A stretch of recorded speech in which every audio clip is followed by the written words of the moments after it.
আজি ভাবিলোঁ মাছখিনি ভাপত দি খাওঁচোন, বহুত দিন খোৱা নাই এনেকৈ।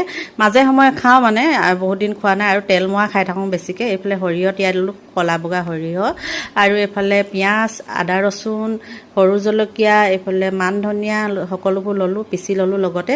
আৰু কলপাতো কাটি থৈ দিছোঁ, সৰু সৰুকৈ, আৰু লেলাই থৈ দিছোঁ, দেখিছেনে?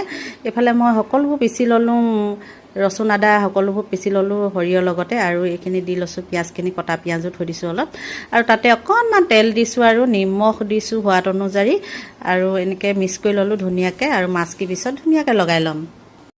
আপোনালোকে খাই নাই বাৰু এনেকৈ? জনাবচোন, আৰু কেনেকৈনো বনাই জনাব। মই এনেকৈ বনাইছোঁ আজি। এতিয়া মই মাছকৈ দেখালোঁ আপোনালোকে। আৰু সৰিয়হখিনি লগাই দিম, আৰু সৰিয়হ লগাই মানে, আৰু নেমু এডোখৰ চেপিবলৈ পাহৰিছিলোঁ, নেমু চেপি দিছোঁ। এতিয়া নেমুকণ চেপি দি পিনে আৰু ভালকৈ লগাই লৈছোঁ এনেকৈ।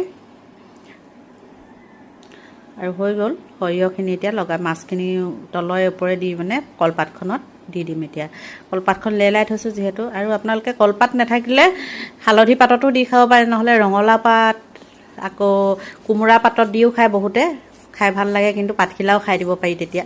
কলপাতখিলা খাব নোৱাৰি আৰু, মই এতিয়া কলপাততে দিছোঁ।